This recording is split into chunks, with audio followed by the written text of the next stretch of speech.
If you want to plant garlic this spring, you still can, depending upon where you live, so look that up. But let's talk about planting garlic so you know what to choose. This is an older video from when I planted my garlic in the fall, and I planted two different types.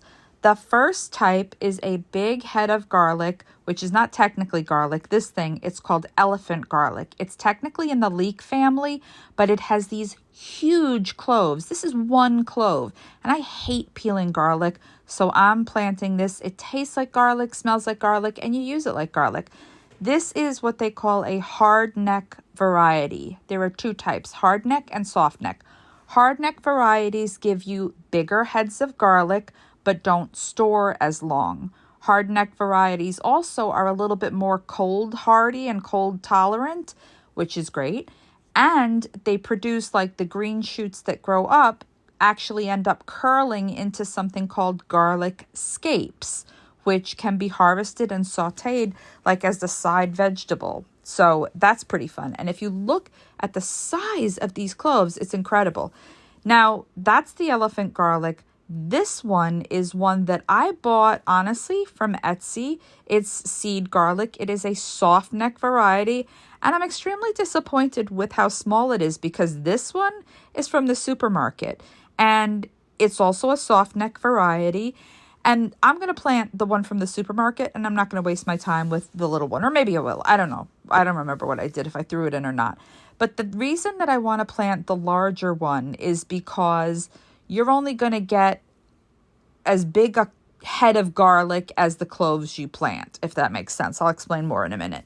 So also soft neck varieties of garlic, let's talk about that for a second. If you've ever seen like braids of garlic in an Italian deli or something, that's all that braiding garlic means. The soft neck variety will still give you green tops, which you can harvest and use like as onions.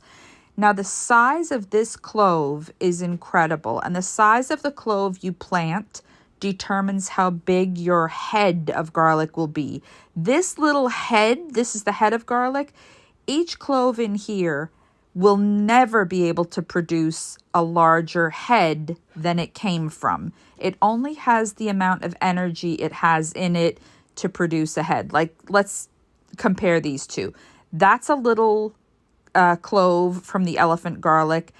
That can still grow a big head of garlic, but the other clove, this clove is going to grow a bigger one. They have a certain amount of energy in them. And so I prefer to plant my biggest cloves and to cook with my smallest ones. Sometimes I'll throw them all in there.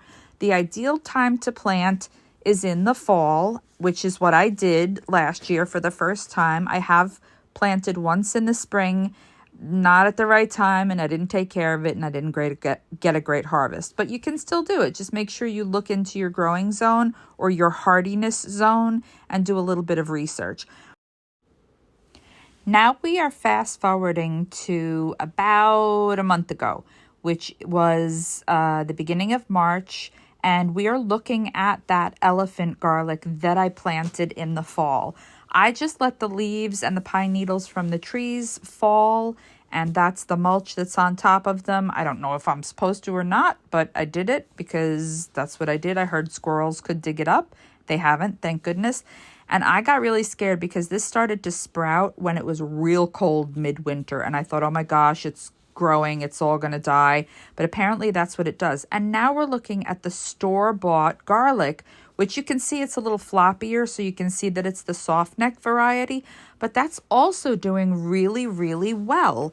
And now that I am in, what is today, April 2nd, it's even taller than this video a month later, and it hasn't been great, it hasn't been super warm, maybe in the 40s to the 60s any given day. But I am so, so happy, especially with the elephant garlic. I don't think I'm going to add fertilizer. I know I could add a granule one. I heard they're heavy feeders, but these plants look healthy and thriving.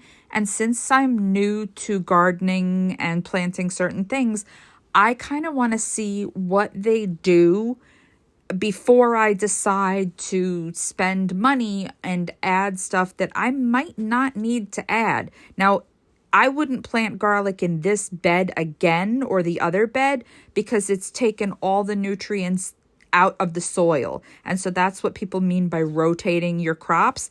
I would plant it in a different empty garden bed, and then I would put something else in this, and I would add some compost to this soil. So let me see. Have you planted garlic? Let's see what we get.